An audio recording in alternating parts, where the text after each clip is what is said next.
Welcome in to another episode of the Real Wisdom Podcast, where every week I take a deep dive into the trenches of the film and television industries. I am your host, Derek Diamond, and this week I'm happy to welcome screenwriter Bill Mikita to the show. Bill, how are you? I'm great this evening. Thanks, Derek, for having me on.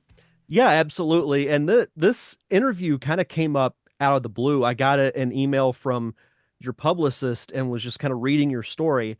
And I'm excited to really kind of get into the baseball discussion because I know you're a baseball fan, and I actually worked in minor league baseball Oh, for great. 8 years. So Wow. it holds a special place in my heart as well. So excited to talk with you about Chasing 3000, some other projects you've got in the works. But I've got to ask you, so you're an attorney, correct? Correct. Yeah, by education and by profession. How does an attorney become a screenwriter? Well, that is a very good question. And I'll try to give you a not so long answer. But um, so what happened was that my quite a few years ago, now, my mother died of a brain tumor after a short illness. I'm And so sorry. well, thank you. It was, a painful moment in my life, but she was 60 years old and I was half her age. And I thought, what if half my life is over? What did I really want to do? And I wanted to write, but I had never expressed that to anyone. And so, as I thought about my life, I had a friend who worked at Disney, and so I lived in Cincinnati at the time, and we were friends when he lived here in Cincinnati, when we lived in Cincinnati together. And I flew out to L.A.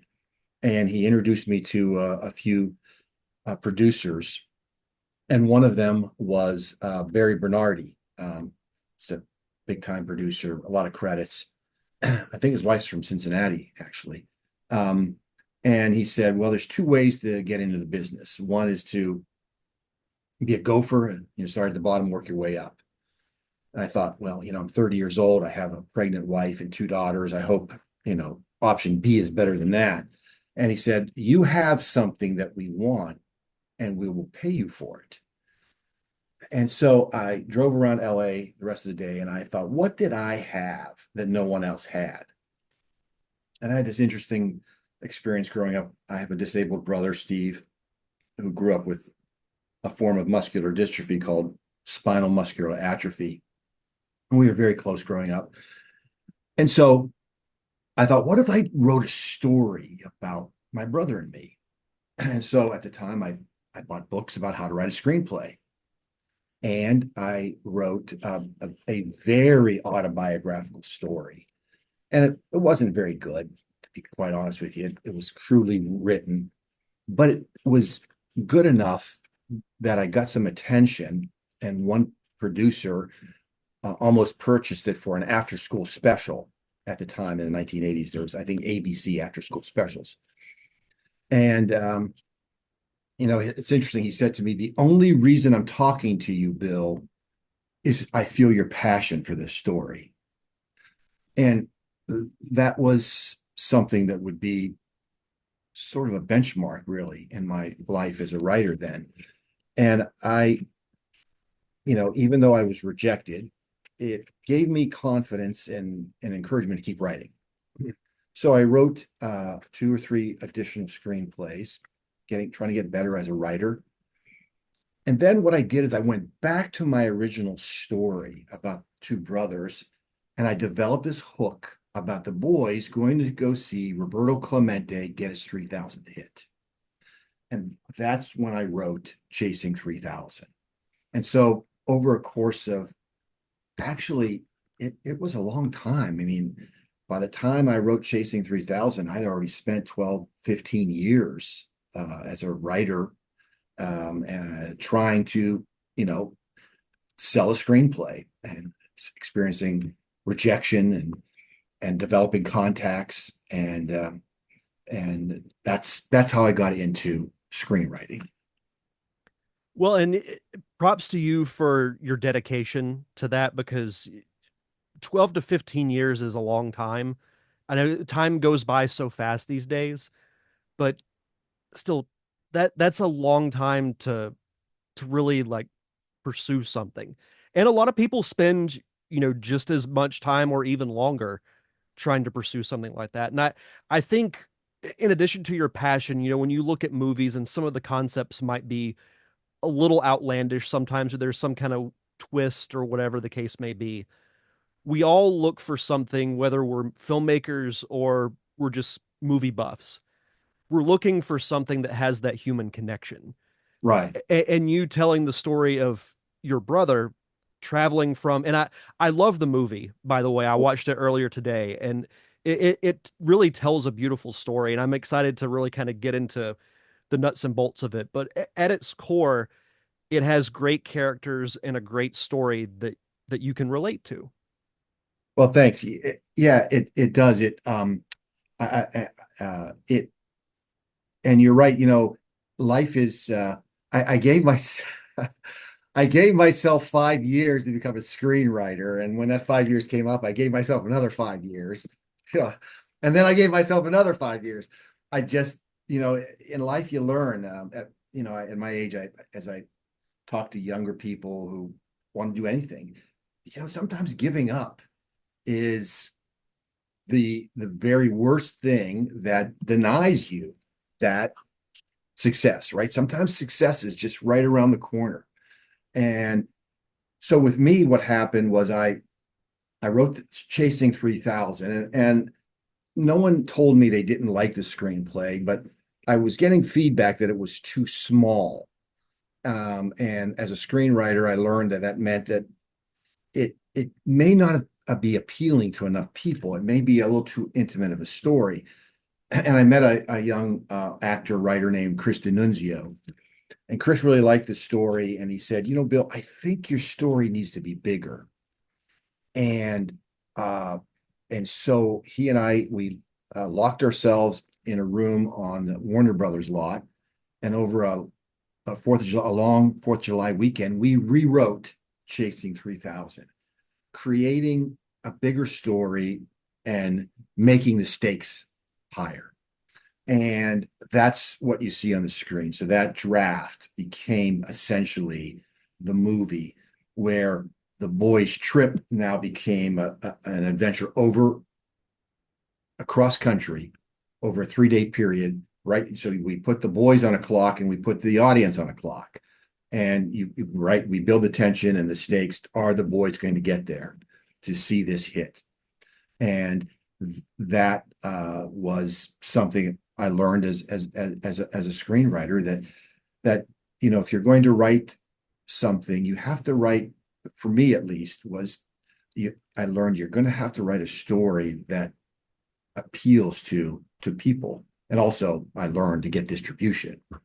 But it's you know uh, and it's I grew up as a screenwriter in the 90s, and that was the bastion of the spec script, where you could be a nobody, and there were first time writers selling screenplays for $750,000.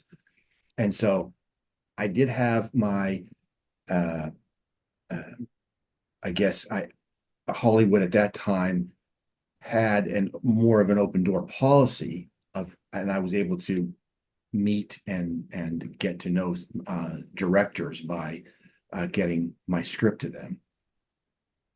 Yeah, and that's what it's really all about too, is making those connections, Correct. because like somebody will know somebody that will then know somebody that can help you. And Right. that's what's so great about the film industry, is that you meet new people and they teach you new things, they connect you with other people. It's a smaller world than you might think, but the fact that it all starts somewhere. Like it has to start with one person believing in you. And you mentioning, taking the 4th of July weekend and completely, rewriting the story. You know, no one had to help you do that, but they did it because they believed in it. And that had to be pretty gratifying. Oh, it was. It was when I look back on it, it was one of the highlights of my life, that weekend. And I wanted to be a screenwriter, and I'll tell you, that weekend I became a screenwriter. And I hadn't sold it yet, but I knew I was, on the right track. And what happened was I had written a helicopter action picture. It was pretty good. It was called Downward Rush. And what happened is it sort of kicked me into a new strata of writers, meaning that I was starting to meet producers who were bigger names. And one of the production companies was Mandalay, and they had a young development guy there who read Chasing Through. Oh, I'm sorry, who read Downward Rush, and they ended up passing on it. But you probably know this and have heard this about Hollywood, as writers, you have to have more than just one project. And so if they may not have purchased the screenplay, but if they like it enough, they'll ask you this question: What else do you have? And I said to him, I said, well, I have this smaller baseball picture, but you wouldn't be interested in that. And he said, what are you saying? We don't like baseball? Are you saying that, we couldn't relate to it, that we don't like baseball? He said, send it to us. So I sent him the screenplay. He loved it, but it wasn't right for Mandalay. But what happened is, this young man's name was Ryan Johnson. He went out on his own as a producer and he took the screenplay with him. And so he was who I reached out to. We became, over a period of time, he became more than a contact. We became friends. And that's who I went to when after I raised the money. That's incredible. And it's interesting that they were like, "Oh, where do you assume we don't like baseball?" Because a lot of people do. I know it might be as frowned upon, or more frowned upon than like football or basketball because it's looked at as more exciting. But what's more Americana than baseball? Right. Exactly. Yeah, there have been a lot of great stories that have been, told through not just in movies, but I've witnessed it because I worked in baseball for 8 years, bringing families together, creating these moments, a lot of great things that have happened throughout American history have had baseball ties. Oh, I agree. And seeing the film Field of Dreams was very, very impactful for me. Hmm. And influenced me to in many ways, not only as a writer but as a fan, as a baseball fan. And you're right, baseball has that aura about it. And It's, like I love watching football. I like to watch the occasional basketball game, but there you're right, baseball has a different aura to it. I think it provides for better storytelling, and I can't quite put my finger on why, other than it's been around for so long. And a lot of like, I grew up, we would take family trips to Atlanta to Turner Field to see the mhm. Braves play every summer. And those were some of my favorite family trips that I ever went on. And it wasn't really about, like, it was about baseball to a point, but it was the experience of being there, the association of it, like it bringing people together makes it special. Yeah, oh yeah, it does. There's a lot of analogies in life actually about from baseball. I think, and it is part of our history. Uh, Hmm. my both of my grandfathers were immigrants from Eastern Europe, and they loved everything about America, and they loved baseball, and it's just part of who we are. Hmm. Absolutely. You mentioned Field of Dreams, and that's actually an excellent segue into what I wanted to ask you next. So, Ray Liotta was in your film. Yes, How did you get him involved? Because you had him, you also had Keith David, who had yes. a nice role at the beginning of the film. Those are two pretty high profile names. So, how did those two become involved? But Ray Liotta specifically. Well, what happened was when I was able to raise the money on my own, I and I I got tired of, I guess, my lack of success, and so I said, I'm just going to raise the money myself. So I was able to do that over a fairly short period of time by going to money people that I knew, and so we had raised $700,000 to shoot this movie, and it was going to be at the time direct to video. It was the blockbuster days, and it was going to be a small movie. And Ryan, our producer, lived in Marina del Rey and lived near a manager who managed Ray Liotta. And she got the script to Ray. And we were about 4 days, maybe 5 days max from shooting in Pittsburgh. And we still didn't have the lead cast. And Ray Liotta committed. And it Wow. changed everything. And it changed everything. And then uh, because we had only a $700,000 budget to hire Ray, was going to our 700,000 was going to go pretty quickly, but we were able to raise another 1.2 million because of that. And then, as you said, a lot of people just can't believe the cast we got because a lot of actors and actresses wanted to be in a Ray Liotta movie, even though they weren't maybe on screen with him. It it attracted a lot of A-list people. And so that's what we had. And so we shot 4 days in Pittsburgh and about 23, 24 days in LA, doubling for locations across the country. But as Ray flew into Pittsburgh, Ryan Johnson warned me, he said, look, Bill, with A-list actors, one of three things is going to happen. One, he'll just go to his room, he won't talk to anybody. Two, he has rewritten the entire part for himself, and you're going to be up all night rewriting. Or three, he will come in with notes and he'll talk to you about the story. Well, lo and behold, he came in with notes, and he and I sat down for about 45 minutes, just one on one. And another highlight of my life, sitting down with him. And he said that the movie resonated with him. He shared with me that he was adopted as a child or as a baby, and that he always carried a chip on his shoulder, like Mickey in the story.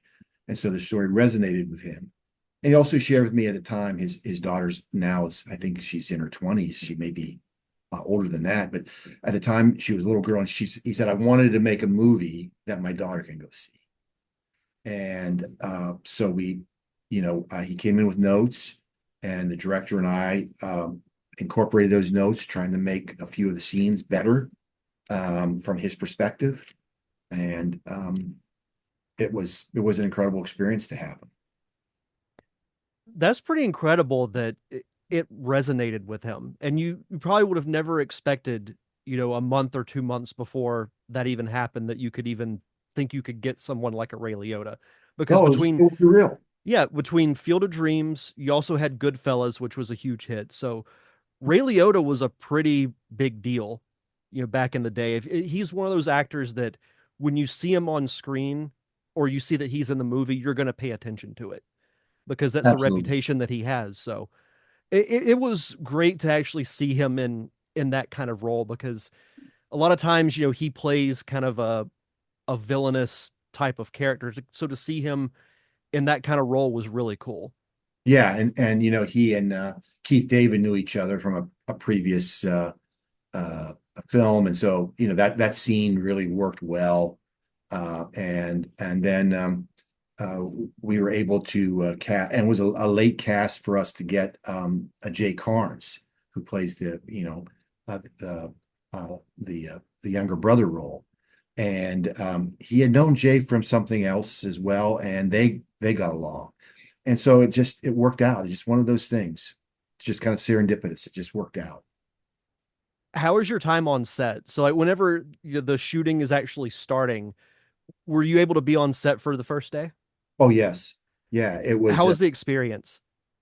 it was really incredible. I mean, because of course the story is about based on me and my brother, and Jay at the end of the film really took on traits of my brother in his performance, and it was really again just so surreal that I'm watching these two, and if they very much mirrored my brother and me, and it was pretty incredible. Really, it was almost uh, incredible to believe that I'm standing on set watching it on all the things, right? You think, gee, how long I'd worked to get to this place, and then for it to be this, very personal story. It was great. but they were great. Ray was a great guy. I mean, he's intense.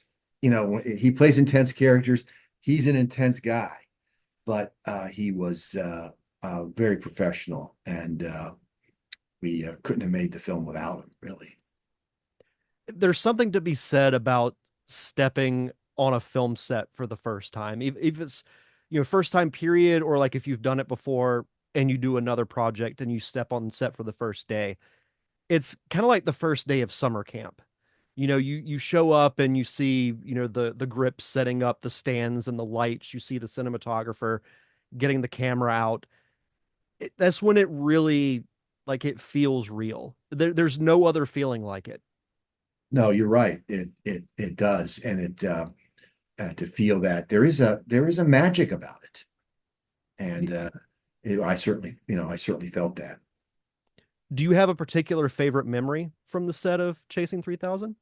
Wow, that's a really good question. I do. I I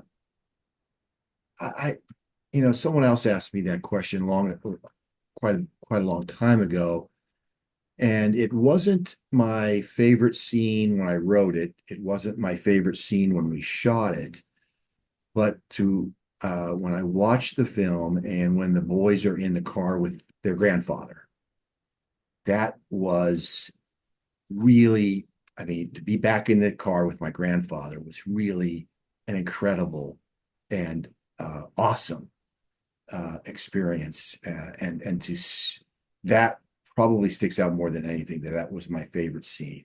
The two boys with Poppy in the car, and my life has gone full circle. I now have grandsons, and so I may have I may have started out as Mickey, but I'm now Poppy.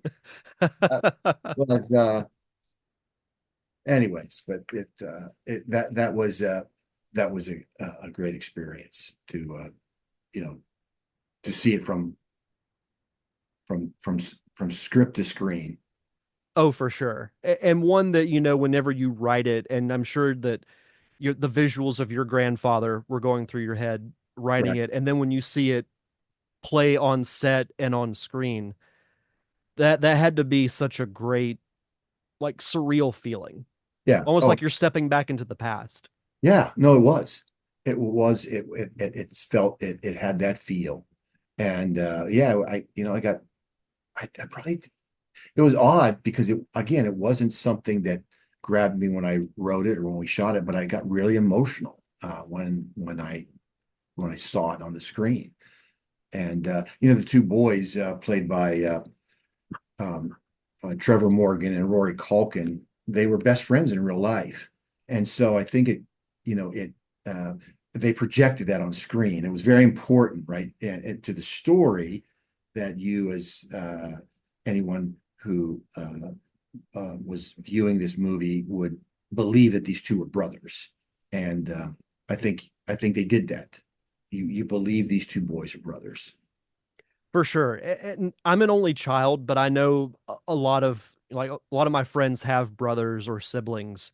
So I've kind of seen firsthand how they act. And it's interesting you say that they're close in real life, because it really did come across like a sibling relationship. Mhm. They'll give each other a hard time, but deep down they love each other. Correct. That's exactly right. Yeah. So through something I'm curious about too is, with this being based off a story with you and your brother, did this story bring you and your brother even closer than you already were? Um, I think I know Steve was he was always my I lost my brother about 18 months ago, Oh, I'm and so sorry to hear that. well, thank you. And he lived a long life. These children who have um, uh, spinal muscular atrophy almost never lived to be past 18. And my brother Steve lived to be 65. So I had my brother that whole time in my life. So it was hard to mourn him as much as it was just to kind of celebrate that I had that time with him. But you know, it's difficult to make a movie, and things can things go wrong and you fall short of money and you have problems that just come up that you wouldn't otherwise even know of without being a filmmaker. But it and my whole life I really leaned on Steve. I may have been physically stronger than my brother by just nature, but my brother Steve was always emotionally stronger than me. And so I was able, and he helped me through the difficult time of getting it. Once you shoot it, you think, oh wow, we're done. And it's just you're almost just beginning because you have this long journey to get it to distribution. And and sometimes the shooting starts and people run. And my brother stayed. He stayed in the foxhole with me, and he didn't leave me, and I couldn't have made it without him. And so, to that degree, I don't know if we got closer, but it all it did was confirm, how important, you know, he was to me and our relationship was to each other. Yeah, and that you really learn who someone truly is when they're faced with adversity. And with him having, the issues that he did, yet he was still, your I won't say your most loyal follower, but your most loyal companion, your Yeah. partner through this whole thing is that's awesome. Thank you so much for sharing that. Oh, well, you're welcome. My brother was just a truly amazing individual, and a true miracle. But he lived life to its fullest extent, and you can't live that long without being not only gaining wisdom in life, but just being fearless. Hmm. And there was a moment where we had a rough patch with somebody, and some I don't know, he was going to be a distributor, and people were afraid to talk to this guy. And I'll never forget. Steve said, "I'll talk to him, Bill." He said, "I can't move my arms and legs. Why would I be afraid of this guy? What could he possibly do to me?" And to have that kind of fearlessness, uh, truly, my brother, he lived his life that way. And so uh, it was it was something that he was there, for me the whole the whole the whole trip. That's incredible. That's really inspiring too, Thanks. for sure. He was. Um, what was the biggest lesson you think you learned on the set of Chasing 3000? I always like that AC/DC song. That's a long way to the top if you want to rock and roll. There's a line in it. I'll tell you, folks, it's harder than it looks. And filmmaking is really difficult. And I learned that independent filmmakers, I mean, I came close to risking everything to make this movie. And it's not uncommon. It is very difficult. And so the lesson I learned was that I mean, if once you jump, you've got to be in this 100%, and there's no turning back. And so it was just maybe it's, you know, I think I had some tenaciousness in me to begin with, but wow, when you're facing, you know, financial and personal disaster, if this movie doesn't come out, um, I learned that, I was tougher than I thought I was, and I'm just gonna stand my ground. I'm not gonna let this fail. That's awesome. Yeah, it's like I mentioned earlier, when you are faced with adversity, you learn not just who other people are, but you also learn a lot about yourself as to Sure. whether or not you can handle it. And that's why a lot of people will say like, "Oh, yeah, I'd love to make a movie," but you can learn very early that it's not easy. There is a long, long road that you have to travel. Yeah. So a lot of people they duck out before things really even get started. But Yeah. the fact that you persevered says a lot about your character, honestly. Oh, well, thank you. It was it was something that and now, it's interesting in how life is. I learned what not to do. So Yeah. in my next project or two, right, I'm taking that experience and it made me a better person rather than if everything just went like, you know, uh, you know, a walk in the park. So Yeah, and you should want to learn different things. You know, like you learn what can be better, and then the next project I'm sure you do, you'll learn something else like, oh, I can improve on this for the next thing. You know, you should always be learning. If filmmaking were perfect, then everybody would be doing it. that's for sure. That's for sure. Yeah, but that's usually the best way to learn is to try something and it not work out the way you want.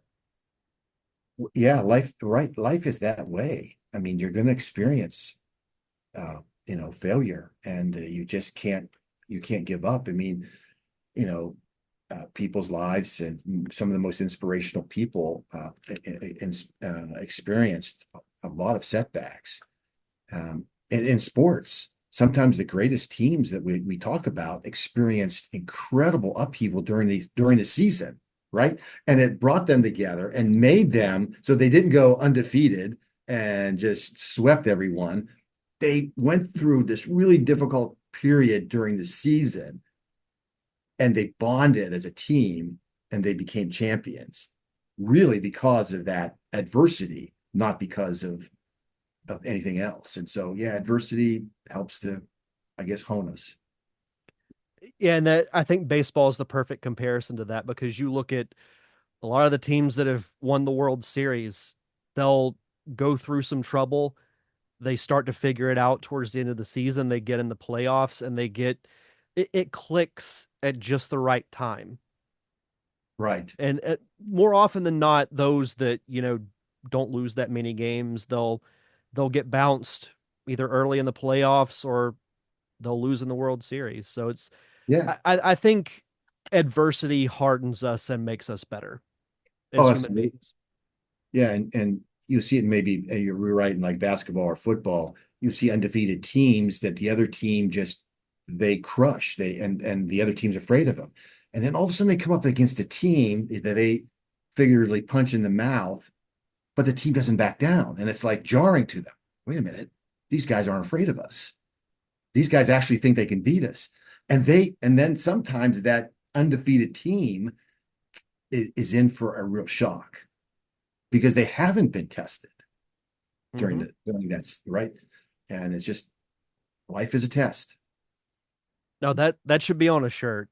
Life is a test. So let's talk about your next project. You actually have another script you're working on, called Brewer's Boys. Yes. So yeah, tell us about that. Yeah. Well, I certainly wasn't intending to get in another baseball project. But what happened was I share with people that when Chasing 3000 came out, it was around the time of Facebook and around the beginning of Facebook. And people would reach out to my brother or me, hey, are you the Steve Mikita, Bill Mikita in this movie? And one morning I have a message from someone, a guy who says, I saw your movie last night. I really loved it. And I thanked him. I said, go ahead, send me a friend request. And he did. And then he said, I have a great idea for a movie. Some people do, some people don't. Mostly they don't, right? But so I called him and we chatted for a while. And he said, I played on the greatest high school baseball team of all time. I said, really? Yeah. He said, we won the LA Municipal League in 1965 during the Watts riots. I said, during the riots. Yeah. So the city is burning around you and you played a baseball game. Yeah. I'm in already, right? And so I said, I'm just curious. I said, so who was on your team? And he said, well, there was Reggie Smith, Bobby Tolan, Bob Watson, Doc Ellis. Whoa, time out. You're telling me all these future major leaguers were on your team? Yeah. And Dennis Gilbert. The Dennis Gilbert who just tried to buy the Los Angeles Dodgers, Dennis Gilbert? Yeah. Short white guy. Yeah. So you were in an integrated team. Yeah. Wow. And he said we had this really inspirational coach named Chet Brewer. And he was a pitcher in the Negro Leagues, and he was like a father figure to us. He was just he kept us out of trouble, and he and he was just a great coach. Wow. And by the way, our 9-year-old bat boy was Eddie Murray. Uh, I mean, the greatest switch hitting first baseman of all time. Yeah, he was your 9-year-old bat boy. Yeah, I'm blown away. So I did my homework. I looked up, and sure enough, all these guys grew up in South Central Los Angeles together. And so I optioned the story, and the story just kept getting bigger. I started and I met Dennis Gilbert and Bobby Tolan and Bob Watson, and and as I wrote notes about the story, it became even more incredible. They shared with me that one day they came to practice, and this tall, lanky, middle-aged gentleman was teaching Doc Ellis how to throw a curveball. It was Satchel Paige, and then they said that we had, and then I said, was there a team that you had trouble beating? Yeah. I said, who was their pitcher? Raleigh Fingers. And they said, well, there was this 24-year-old scout who came to all from the Dodgers, who came to all of our games. We just called him Tommy. Tommy Lasorda? Yeah, Tommy Lasorda. I mean, I had a writer friend who said, the story kept writing itself. And they said, well, and we to this day we still tease a skinny little kid who we grew up with who didn't make any of Chet Brewer's teams. His name, Ozzie Smith. And it is a unbelievable story of the greatest baseball team that you have never heard of, and the greatest baseball guy, um, Chet Brewer. Chet Brewer coached 24 future major leaguers. He's the greatest baseball man you've never heard of. The guy was a phenomenal judge of talent and honing that talent, and deeply respected. And he was unfortunately just too old at the time that the color barrier was broken by Jackie Robinson, so he missed, his window. But the story is about that, and about the redemption of Chet Brewer with this young, incredible team during a turbulent time that people think today's time is turbulent, and it's the the, the 60s can be no match for it at times. And it's an incredible. I keep using the same word, but it's just it's an awesome story. Yeah, I would have been sold with the game taking place during the riots. So it would have been like, okay, I'll buy that, but just Right. the names that just keep coming up are incredible. I Yeah. had no idea about that. And I can't believe that story hasn't been told, but Right. you get to tell it. Yeah, exactly. It's like, why didn't I know this team? I mean, you're a baseball guy, right? I'm a baseball guy. I like baseball history. I grew up during that time. I was a little boy. I'm actually Ozzie Smith's so I've been 9 years old. I'm like Eddie Murray's age, but I didn't I didn't know any of this. And as I did my research, my theory is right. This is right before the influx of all the great Latin players. That Right. Southern California was the nexus of the baseball world. Anyone came out of LA. It's unbelievable how many players came out of LA. And then you have Dennis Gilbert, who became a deeply respected baseball guy, and from the commissioner on down, everyone knows Dennis Gilbert. And Dennis Gilbert is the famous or infamous agent who got the Bobby Bonilla contract with the Mets, and he got the Mets to agree to that contract, uh, and so he still takes great pride in that. as he should. Yes. That's I get a once a year reminder on all my social media. Is like, oh, this is Yeah, June 1st. yeah, It's June Bobby Bonilla 1st. Yep. Day. Yep. Bobby Bonilla Day, June 1st. Yep. And he got them to buy into the concept of an annuity. And they pay him 1.6 mil until a year until 2028, I think. That sounds right. I mean, he's still on the payroll.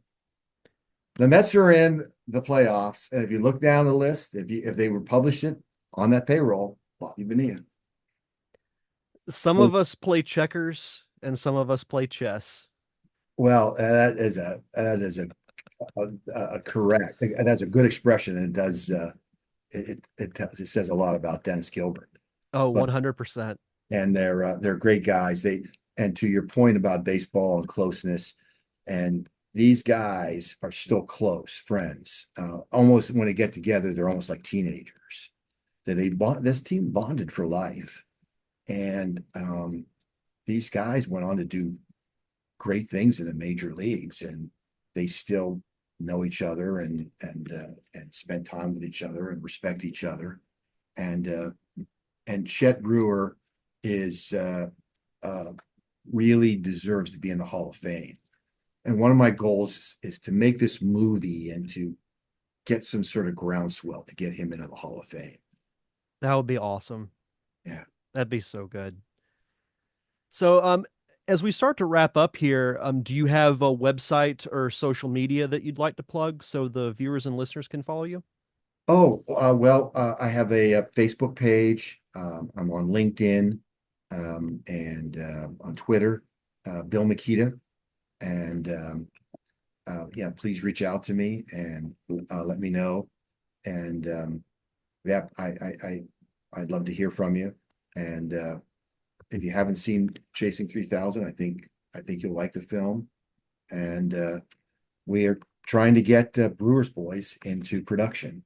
And so uh, things have changed in the course of the years that have gone by since Chasing 3000 was made. But we're hoping to get a distributor, and we think we have all the money. We could always use a little bit more. And so if hoping to get a producing partner and get a distributor. But thanks for having me on, and your love of baseball certainly didn't hurt. Yeah, when this conversation, when the opportunity arose, I was instantly like, this will be great because even though I didn't play baseball, I've been around it, from going to Braves games, like I mentioned, and then getting to work in that area for almost a decade. Granted, it was more in the production side of things, but I got to see firsthand how it impacts people. Yeah. And I can remember organizing, this was I think back in 2014. We used to do this in between inning game where it was like a blurry image would kind of come on the screen and then it kind of like come into focus and then it would go back out of focus and so on and so forth. Well, we normally have a kid do it, and we had a family go down on the field, and the person who was featured on the video board was the husband slash father of the family who was overseas in the military. Well, Oh, it wow. turned out he came home and surprised them. Like while the picture's going in and out of focus, he comes out of the first base tunnel and goes and stands behind them, and then they turn around and the kids freak out in a good way, and it was just I'm like, Well, this is the good of baseball. absolutely. And I think before we close, I would be remiss if I didn't mention in Chasing 3000, these two boys, their love of Roberto Clemente, and getting to see, not only to see his 3000th hit, but he was such a great man and an extraordinary individual, and what he meant to us and to my generation. He was our hero, and in our mind, the greatest right fielder to ever play the game. And so, you know, Chasing 3000. I wrote it not only as a tribute to my brother, but as a tribute to and our relationship, but to Roberto Clemente. And when we sent the script to the Clemente family, his son Luis contacted us and he said that this was the best screenplay about their father they'd ever read. Oh, And wow. that was that was almost enough. If that was all that I got out of it, that would have been just a special experience. But we Roberto Clemente was and is, in my mind, the greatest outfielder of all time. Absolutely. Well, Bill, thank you again so much for having this chat. This was wonderful. Oh, well, Derek, thanks so much for having me on, and good luck. And let me know when things drop, and we'll stay in touch. If you'd like to subscribe to the show, to my YouTube channel, or follow me on social media, head over to linktree.com/realwisdompod. That's REEL Wisdom Pod.